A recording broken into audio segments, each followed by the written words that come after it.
nama fuuldura dhaabbatee dubbii godheen beeku. Namichi nama beekaadha. Wanni inni beeku garuu dubbii gochuun turre kottuu dubbii godhii jedhanii waaman. Paarlaamaa Faransaayitti dubbii godhuu dhaqe. Yeroo dhaquu waan dubbatu sana katabeetii qaaliidhaan of barsiisee dubbachuu dhaqe. Gaafa dhaqee nama dura dhaabbatu garuu wanni inni dubbatu hundumtuuyyuu harkaa bade. Jennaani waan jedhee calqabee hoggaan kaleessa dubbachuudhaaf as dhufu waanan dubbachuuf dhufe anaaf Waaqa duwwaatu beekaa. Amma garuu Waaqa duwwaatu beekaa jedhe.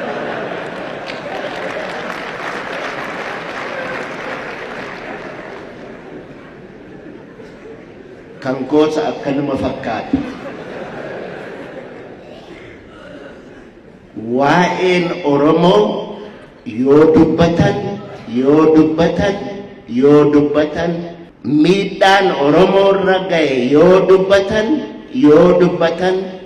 dubbatan waan dhumu miti. Garuu miidhaa kana hundaa danda'anii dhaloota har'aatiif lubbuu isaanii kennuudhaanii sirna duuriyyee sirna haraamuu danda'anii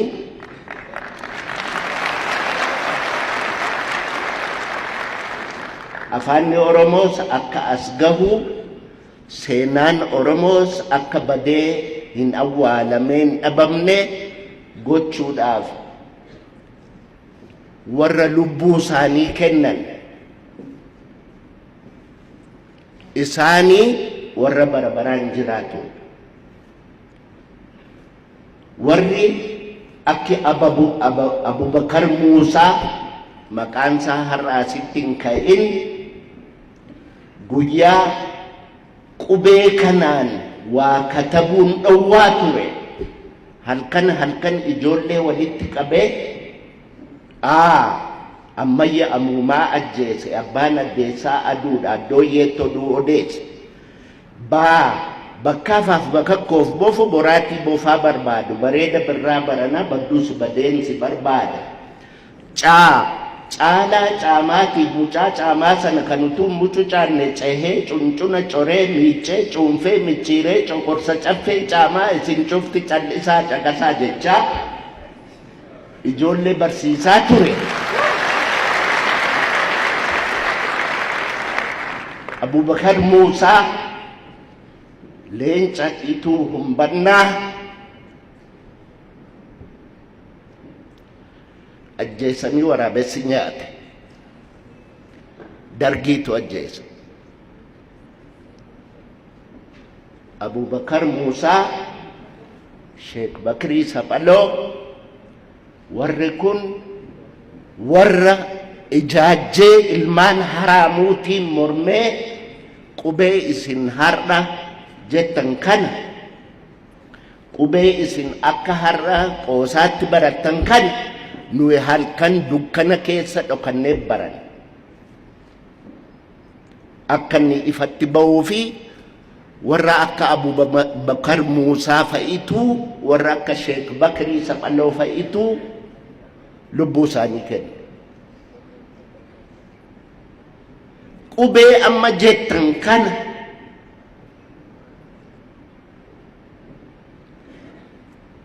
Dr. Hayilee Fidaa ammayyuu Waaqayyo lubbuu isaa lafa qabbanaa haa kaa'u. Hayilee Fidaatu qubee kana fidala isaa akkamitti katabu isa jedhu kitaaba hirmaata dubbii afaan Oromoo jedhu baasee ittiin katabamuun calqabame. Sana dura immoo abbaan gammachiisaa Oneesimoos Nasiib fidala Habashaatiini jechaan fidala Saabaatiini katabaat turan. So afaanni Oromoo aadaan Oromoo bu'aa baay'ee keessa darbee as ga'e. Bara Haile Sillaaseetiif bara Dargii namni katabbii afaan Oromoo wajjin qabame hin du'a. Daaluu Baqulee, Saamunaan Qaabatoo, ilmaan Arsii waggaa 3 qubee afaan Oromoo wajjin qabamtan jedhanii kofalee irraa qabanii gobbatti waggaa 3 hidhaman. Qubee afaan Oromoo wajjin qabamtanii duwwaadhaaf. Daaluu Baqulee har'a lubbuun jira.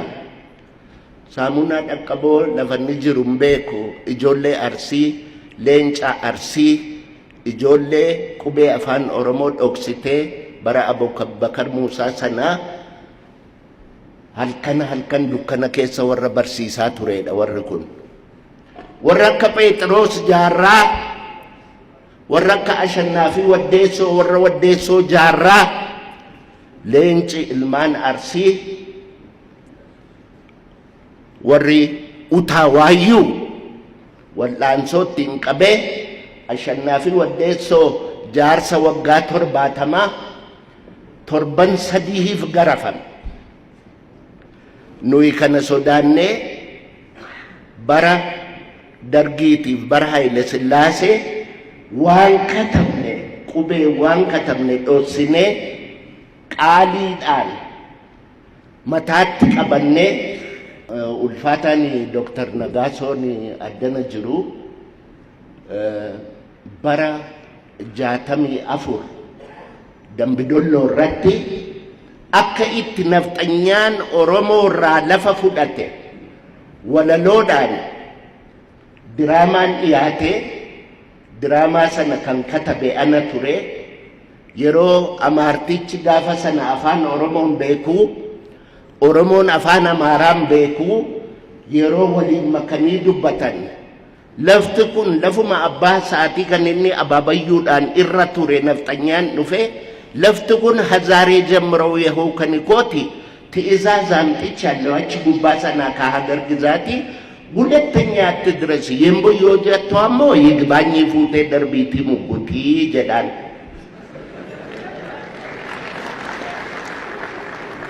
ኦሮሞን ስላው አፋና ማራም ቤኩ ማልታቴ ነምቾ ከንዱቢ በርባዱ ለፋ አባ ኬኛ ማሳ ጆሌ ኬኛ ሳሙፍ ከኑጋዱ Goorgisiin sodaattuu kan jal'ina yaadduu jedhaan goorgisii waaqa isaaniiti jechuu dhaga'eeti.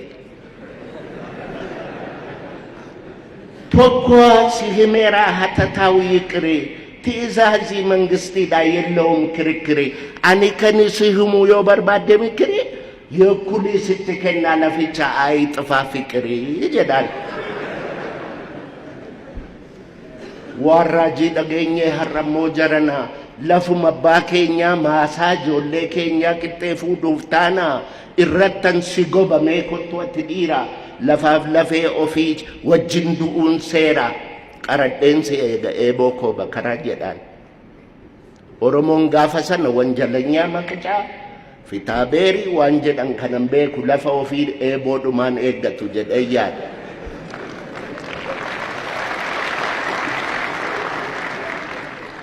Nafxanyichi laficha giddiinitti galee qotachuu jalqaba. Abbaan lafaa argee faayiliitti banee kessiya qarraba. Qaxarottiin geenyaan lachanuu dhiyaatu. Daanyicha silaallaan sidaama gubboo nyaatu. Taraan isaan geenyaan lachanuu ka'anii hagabaa muggutuu jee. Daanyichi gaafa sana manatsariidha keewwata. Manatsarii kana faranjiitu keewwataa arganii keewwatu malee ija dhukkubbiif hin keewwatan.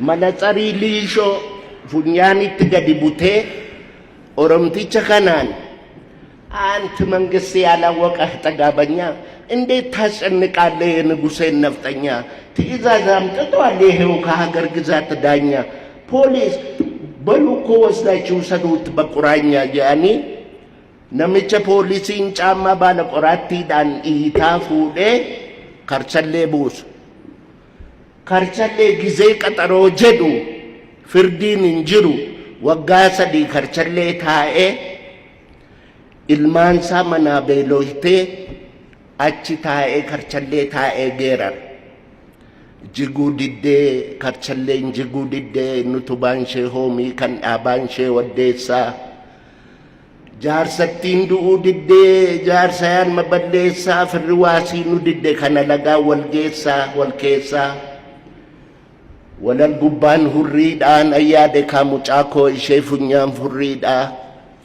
karacheelleen dukkanaa nutu keessa quphanaa karchallee tafkiisaa poolisii aqaldiisaa guyyaa kolfee xabsiisaa halkan akka kanniisaa aduun dhiinaan badiisa maaltu keessa gachiisaa jedheeti karchallee sidaamaa taa'ee geerar wanni Oromoon hin argin hin jiru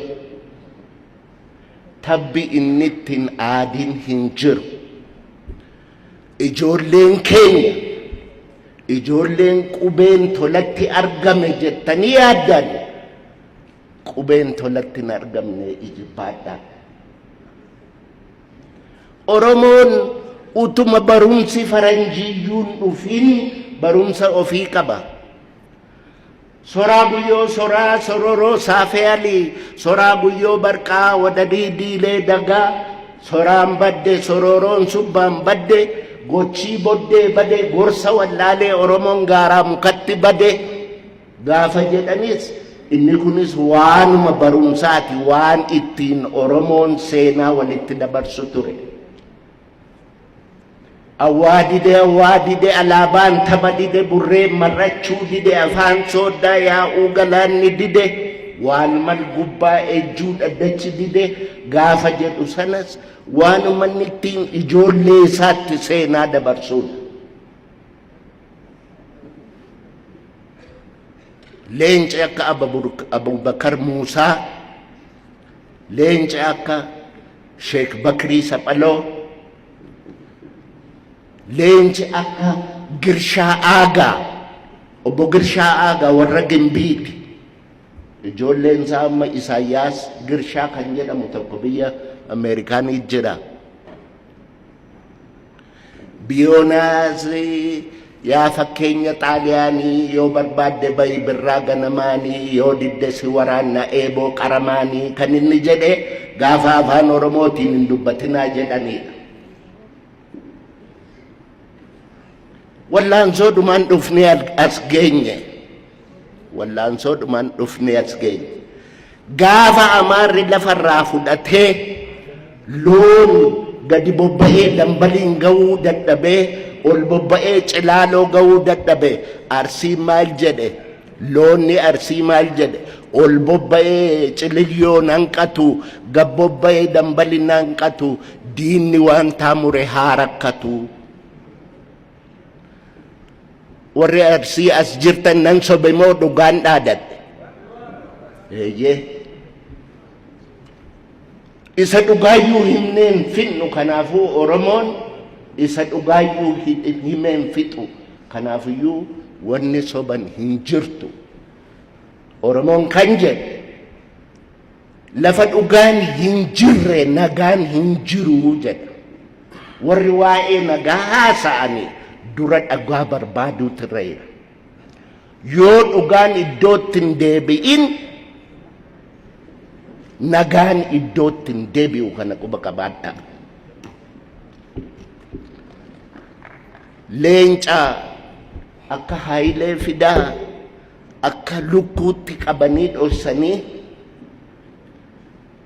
nama qubee har'a ilmaan keenya itti guddattu kanaaf yayyaba buuse hirmaata dubbii afaan Oromoo jedhe kana Haayilee gargaaraa ture gaafas maqaan isaa Mitikkuu Tarfaasaa asii Jarmanii dhaqee Mitikkuu Tarfaasaa namni jedhamu isa sin ajjeesanii quba qabaadhaa Mitikkuu Tarfaasaa sin ajjeesan dhiigaan adda nageenye dhiigaa adda nageenye ani har'a kanan dhufeef waraqaa katabadheen afaan Ingiliishiitiin isinitti dubbadha jedheen dhufe malee waan amma dubbataa jiru kana dubbachuudhaaf itti qophaa'ee nu. Waan nama dubbataa jiru kanas ana miti kan dubbataa jiru, dhiiga namaatu dubbataa jira. Quba qabaadhaa.